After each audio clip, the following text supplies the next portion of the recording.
Hello student, good morning. आप सभी का एक बार फिर से ऑनलाइन क्लासेज में स्वागत है। हम कक्षा 12th के एक यूनिट है पॉलीमर जिसका अध्ययन कर रहे हैं।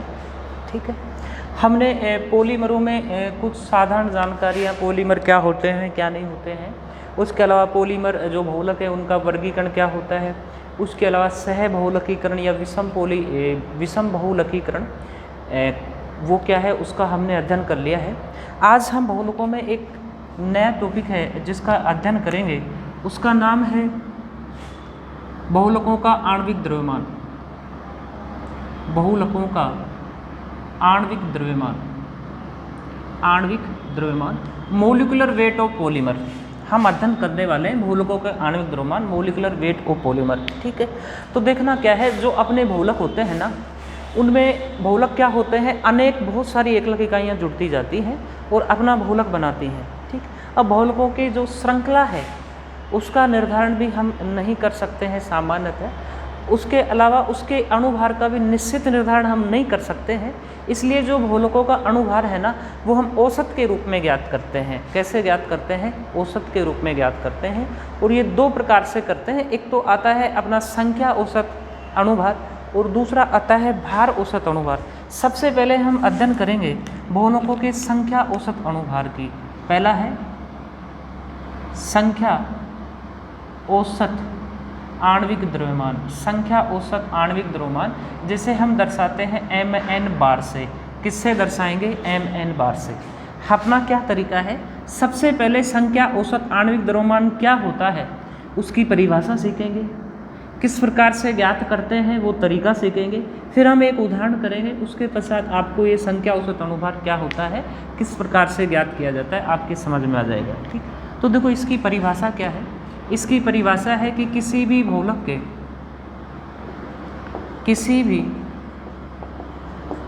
के नमूने में उपस्थित, किसी भी बहुलक के नमूने में उपस्थित सभी एकलक इकाइयों के, सभी प्रकार की एकलक इकाइयों के, सभी प्रकार की एकलक इकाइयों के कुल अणुभार में, एकलक इकाइयों के कुल अणुभार में सभी एकलक इकाइयों या कुल अणुओं की संख्या का भाग देने पर, कुल अणुओं की संख्या का भाग देने पर प्राप्त संख्या औसत आणविक द्रव्यमान या mn बार कहलाता है। mn बार कहलाता है। देखो क्या है, क्या तरीका है, किसी भी बहुलक के नमूने में जो सभी एकलक इकाइयाँ हैं उनका कुल अणुभार ज्ञात करेंगे। उसके पश्चात सभी एकलक इकाइयाँ या कुल अणुओं की संख्या है उसका भाग दे देंगे और जो संख्या आएगी वो अपनी आएगी संख्या औसत आणविक द्रव्यमान, नंबर एवरेज मोलिकुलर वेट, जिसे हम mn बार से दर्शाते हैं। ठीक है, हम एक उदाहरण करें। देखो क्या है, यदि 3 प्रकार की एकलक इकाइयाँ हैं, 3 प्रकार के अणु हैं, या हम कहते हैं कि 3 प्रकार की एकलक इकाइयाँ हैं अपने पास में। ठीक है, वो है ABC। कौन कौन सी हैं? ABC हम मान रहे हैं, हो सकता है बहुत सारी हो। ठीक, हमने कितनी मानी है? 3 प्रकार की। हमने ये माना कि जो पहली एकलक इकाइयाँ हैं जो A प्रकार की हैं उनकी संख्या है N1। पहली एकलक इकाइयों की संख्या कितनी है? N1। और एक एकलक इकाइया का अणुभार है M1। कितना है? M1। देखो क्या है तरीका, यदि मैं कह दूं 3 प्रकार के एकलक इकाई, हमने मान लिया C6H12O6 अपना ग्लूकोज है। 3 प्रकार के एकलक इकाई जिसमें कार्बन भी है, हाइड्रोजन भी है, ऑक्सीजन भी है। कार्बन की संख्या 6 है, हाइड्रोजन की संख्या 12 है और अपने ऑक्सीजन की संख्या कितनी है? 6 है। ठीक है, अब उसके बाद में कह रहा है कि जो कार्बन है उसका द्रव्यमान कितना है? 12। हाइड्रोजन का द्रव्यमान कितना है? 1। एक ऑक्सीजन परमाणु का द्रव्यमान कितना होता है? 16। सेम उसी प्रकार से हमें दे रखा है कि जो एकलक इकाइयाँ है ना A प्रकार की, उनकी संख्या N1 है और एक एकलक इकाई का अणुभार कितना है? M1 है। ठीक है, तो देखना कैसे करेंगे। ठीक है, माना n1 1 लाख इकाइयों का, 1 लाख इकाइयों का अणुभार m1 है, ठीक है। तो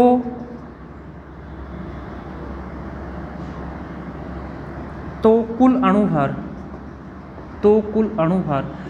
अणुभार देखो हम कैसे ज्ञात करेंगे। यदि मान लो यही उदाहरण था C6H12O6, वो ये कह रहा है कि जो पहली प्रकार की 1 लाख इकाइयाँ हैं जिनकी संख्या n1 है, उनमें एक लाख इकाई है, उसका अणुभार कितना है 12। तो 6 कार्बन का कितना हो जाता 72। कैसे आया, 1 लाख इकाई का अणुभार गुणा कार्बन परमाणुओं की संख्या, ठीक है।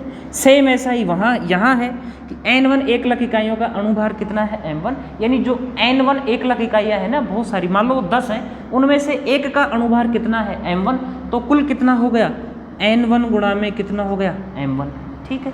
इसी प्रकार से माना n2 प्रकार की जो 1 लाख इकाइयाँ हैं उनका द्रव्यमान कितना है m2, तो कुल अणुभार कितना हो गया n2 गुणा में m2।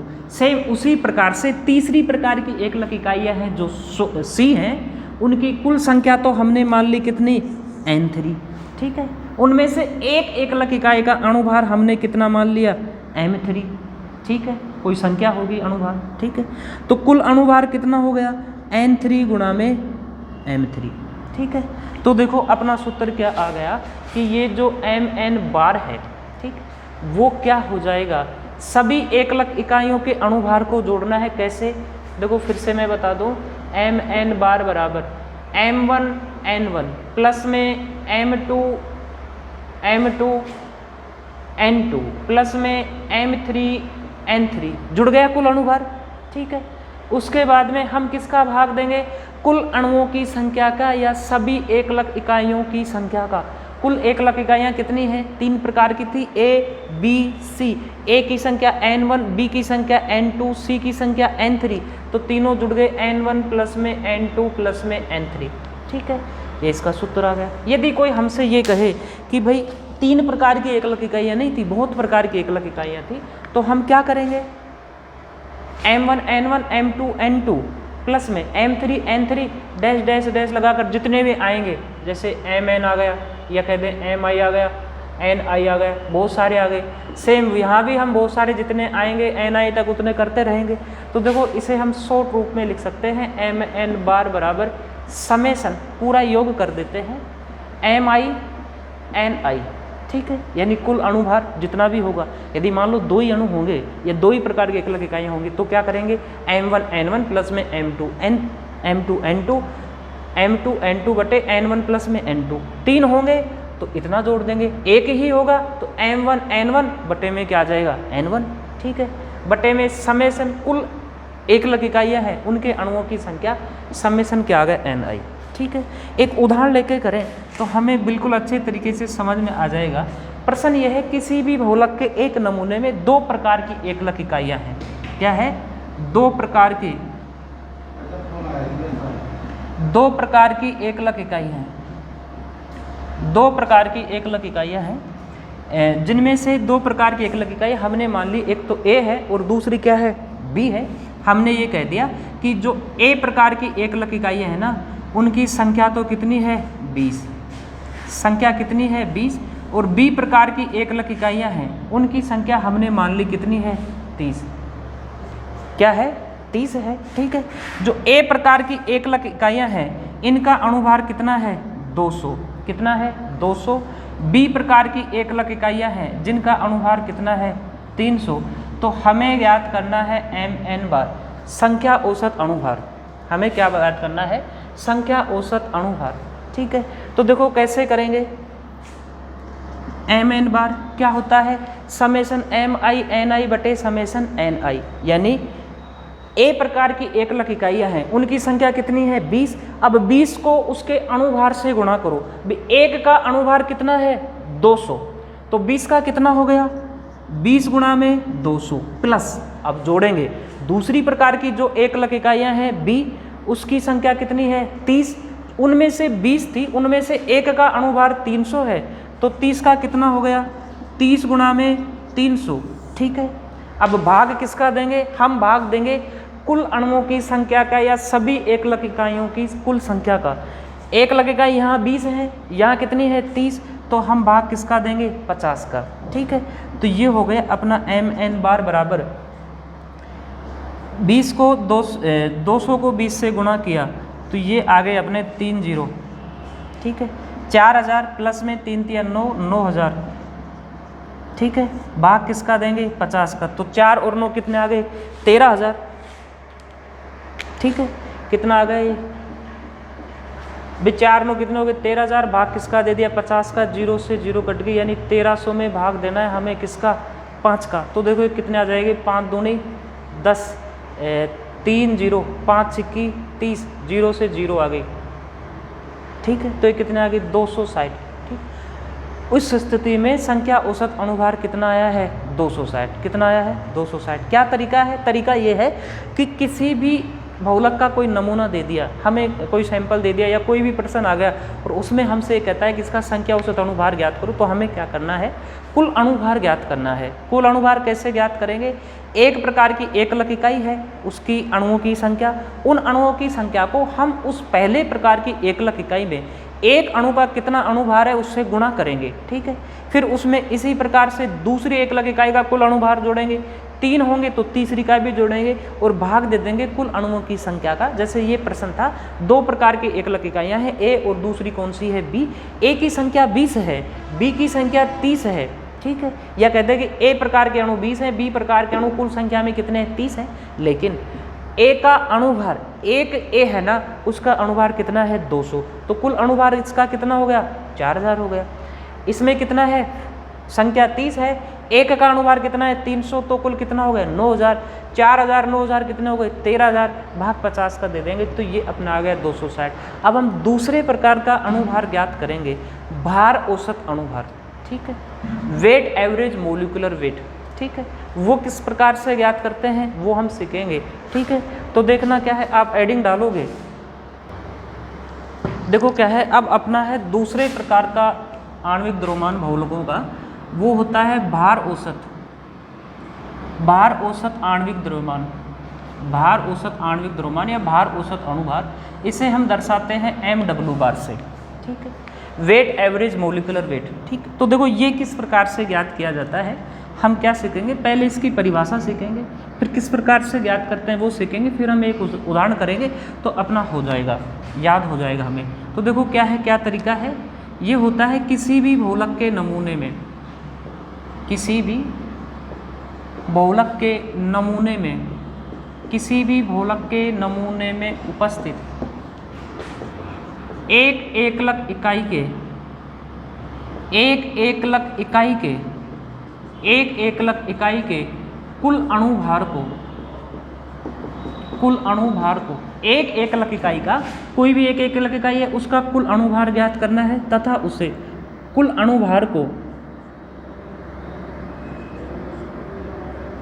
एक अणु के अणुभार से, एक अणु के अणुभार से या एक एकलक इकाई के अणुभार से गुणा करके, गुणा करके सभी, गुणा करके सभी एकलक इकाइयों के, सभी एकलक इकाइयों के, सभी एकलक इकाइयों के कुल अणुभार का, सभी एकलक इकाइयों के कुल अणुभार का भाग देने पर, कुल अणुभार का भाग देने पर प्राप्त मान, जो मान प्राप्त होगा वो अपना number weight average molecular weight या भार औसत आणविक द्रव्यमान कहलाएगा। ठीक, देखो क्या है, कोई एकलक इकाई है उसका कुल अणुभार ज्ञात करो, उस अणुभार को एक एकलक इकाई के अणुभार से गुणा करो और उसमें भाग देना है हमें सभी एकलक इकाइयों के कुल अणुभार का भाग देना है। ठीक है, यदि हम ये कह दें कि माना 2 प्रकार की एकलक इकाई है, 2 प्रकार की एकलक इकाई है, एकलक इकाई है, एक ए है और दूसरी क्या है बी है। ठीक है, अब ए प्रकार की जो एकलक इकाई है वो कितनी है N1। ठीक है, ए प्रकार की एकलक इकाई संख्या में कितनी है N1। N1 का मतलब कोई संख्या है जैसे 10 20 50, उनमें से एक का अणुभार। ठीक है, ए प्रकार की 1,00,000 इकाई का 1,00,000 इकाई का द्रव्यमान, 1,00,000 इकाई का ए प्रकार की 1,00,000 इकाई का द्रव्यमान, 1,00,000 इकाई का द्रव्यमान या अणुभार हमने मान लिया m1, ठीक है, मान लिया। दूसरी प्रकार की बी प्रकार की 1,00,000 इकाई है, उसकी संख्या हमने n2 मान ली, और बी प्रकार की 1,00,000 इकाई है, उसका अणुभार हमने कितना मान लिया m2, कितना मान लिया m2, ठीक है, हो गया m2। अब देखो हमें किस प्रकार से हम ये भार औसत अणुभार ज्ञात करेंगे, ठीक है। तो देखो क्या है, ये अपना mw बार आएगा कैसे, 1,00,000 इकाई का अणुभार, ए प्रकार की 1,00,000 इकाई का अणुभार कितना हो गया, मैं यहाँ लिख रहा हूँ ए प्रकार की 1,00,000 इकाई का अणुभार, 1,00,000 इकाई का अणुभार। जैसे मान लो मैं कह दूँ C6H12O6 है, मैं कह रहा हूँ कि कार्बन का अणुभार बताओ, यहाँ C6H12O6 में कार्बन का अणुभार बताओ, तो आप क्या करते हो, कार्बन परमाणुओं की संख्या 6 गुणा में एक कार्बन परमाणु का द्रव्यमान कितना है 12, ऐसे ही करते हैं। तो ए प्रकार की जो 1,00,000 इकाइयाँ हैं उनका अणुभार क्या होगा, ए प्रकार की 1,00,000 इकाइयों की संख्या n1 गुणा किससे करेंगे, 1,00,000 इकाई का अणुभार कितना है m1 से, ठीक है, अणुभार इतना आ गया। बी प्रकार की 1,00,000 इकाइयों का अणुभार कितना आ गया n2 गुणा में m2, ठीक है। फिर क्या कह रहा है, फिर ये कह रहा है कि कुल अणुभार को एक अणु के अणुभार से गुणा करते हैं, एक अणु के अणुभार से या 1,00,000 इकाई के अणुभार से गुणा करते हैं। ए प्रकार की सभी 1,00,000 इकाइयाँ हैं, उनका अणुभार कितना है m1 है। अब हमें कहेंगे 1,00,000 अणु, 1,00,000 अणु या इकाई के अणुभार से गुणा करने पर, ठीक है। देखो क्या हो गया गुणा करने पे, n1 m1 है, n1 गुणा में क्या था अपना m1। अब इसे हम 1,00,000 इकाई के अणुभार से गुणा करेंगे, यानी m1 से और गुणा करेंगे। सेम उसी प्रकार से b के लिए क्या हो गया, n2 गुणा में m2, ये पहले का ही है, उसे 1,00,000 इकाई के अणुभार से और गुणा कर देंगे, ये क्या हो गया m2, ठीक है। इन दोनों का योग करेंगे, mw बार के लिए क्या हो गया, n1 m1 का स्क्वायर प्लस n2 m2 का स्क्वायर बटे में भाग किसका देंगे, कुल अणुभार का। तो कुल अणुभार कितना है n1 m1 बटे n2 m2, क्या है n1 m1 प्लस में n2 m2, कुल का भाग दे दिया, ठीक है। यदि बहुत सारे होते तो अपना ये तरीका आ जाता है mw बार बराबर समेसन ni, ठीक है। अब mi समेसन mi का क्या हो जाता है स्क्वायर बटे में अपना यह जाता है समेसन mi ni, ठीक है। भाई बहुत सारे होते तो क्या करते हैं हम, भाई बहुत सारे होते, मैं एक बार फिर से लिख रहा हूँ आपसे, मान लो एक और होता तो क्या आता अपना, ये आता n3 m3 का स्क्वायर, एक और होता तो क्या आता n4 m4 का स्क्वायर, m4 का स्क्वायर, ऐसे आते रहते बहुत सारे, इसलिए हमने क्या कर दिया n1 ni mi का स्क्वायर बटे mi ni, ठीक है। इस प्रकार से हम क्या ज्ञात कर लेते हैं, इनका भार औसत अणुभार ज्ञात कर लेते हैं, ठीक है। अच्छा अब देखो क्या है, अब हम एक प्रश्न करते हैं, उसके बाद में हमें ये जो भार औसत अणुभार है ये अपना क्लियर हो जाएगा। देखो अभी हमने संख्या औसत अणुभार में एक प्रश्न किया था, क्या प्रश्न अपना ये था कि ए व बी प्रकार की दो 1,00,000 इकाइयाँ हैं, ए की संख्या कितनी दे रखी थी 20, बी की संख्या कितनी दे रखी थी 30, ए का अणुभार कितना दे रखा था 200, बी का अणुभार कितना दे रखा था 300, ठीक है। अब इसी का हमें क्या करना है, भार औसत अणुभार। प्रश्न ये है कि बहुलक के एक नमूने में दो प्रकार की 1,00,000 इकाइयाँ ए और बी, जिनकी संख्या क्रमशः से 20 और 30 है तथा उनका अणुभार क्रमशः से 200 व 300 है, तो उनके लिए भार औसत अणुभार ज्ञात करो। तो देखो क्या हो जाएगा, mw बार बराबर समेसन mi का स्क्वायर बटे में समेसन ni, ठीक है। तो देखो कैसे ज्ञात करेंगे, mw बार बराबर mi पहला क्या है अणु 20 है, उस 20 में एक का अणुभार कितना है 200।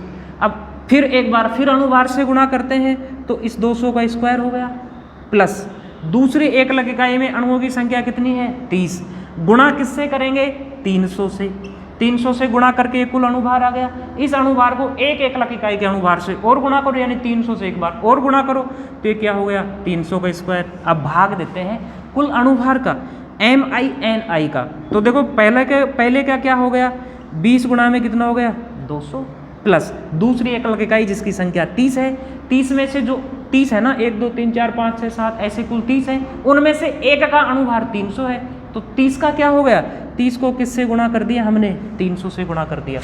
ठीक है, अच्छा अब देखो आगे हम इसे सोल्व कर देते हैं किस प्रकार से अपना आंसर आएगा। देखो क्या है 200 का स्क्वायर, तो ये क्या है अपना भाई 200 का स्क्वायर, दो का स्क्वायर तो 4 और ये 2 जीरो हैं तो 4 जीरो आ जाएंगे, तो कितने हो गए 1 2 3 4 40,000, गुणा में ये 20 पहले से ही है, प्लस 300 का स्क्वायर, 3 का स्क्वायर 9 होता है, 300 का क्या है 2 जीरो है, अब वहाँ 4 जीरो आ जाएंगी, तो ये आगे 9 के आगे 1 2 3 4 यानी कितने हो गए 90,000, गुणा में क्या है यहाँ 30। ठीक है, भाग हमने 20 गुणा 200, 20 गुणा 200 कितने होते हैं ये कितने हो गए 4000, 30 गुणा 300 कितने हो गए 9000, तो ये हो गए अपने 4000 प्लस में कितने हो गए 9000। ठीक है, तो देखो इससे गुणा करेंगे 40,000 को 20 से, 40,000 को 2 से करते हैं तो 80,000, 20 से करेंगे तो कितने हो गए 8 लाख। ठीक है, प्लस ये कितना है 90,000, 90,000 को 3 से गुणा करते हैं तो 2,27,000, 30 से कर रहे हैं तो ये आ गए अपने 27 लाख, भाग 9 और 4 कितने हो गए 13,000। ठीक है, अब ये 8 लाख और ये 27 लाख, 8 और 27 कुल कितने हो गए 35, तो ये हो गए 35 लाख। ठीक, भाग किसका दे रहे हैं हम 13,000 का, 1 2 3 1 2 3 जीरो कट गई, हमें भाग देना है 3500 में किसका 13 का, तो भाई ये आ जाएंगे 13 दूनी कितने आ गए 26, 13 दूनी 26, 13 छिक्की 78, 13 9 ये 269 पॉइंट उसके आसपास आएगा, 269.2 के आसपास आएगा, ये अपना क्या आएगा भार औसत अणुभार आएगा। किस प्रकार से ज्ञात करेंगे, सभी एकलक इकाइयों के कुल अणुभार को एक एकलक इकाई के अणुभार से गुणा करना है और भाग किसका देना है सभी एकलक इकाइयों के कुल अणुभार का। ध्यान करें उसमें संख्या औसत में और भार औसत में तुलना करें तो जो संख्या औसत था ना उसमें जो नीचे आ रहा है उसमें हम कुल अणुओं की संख्या का भाग दे रहे थे, इसमें कुल अणुभार का भाग दिया जाता है। इस प्रकार से अपना अणुभार हो गया संख्या औसत और भार औसत अणुभार। Thank you very much.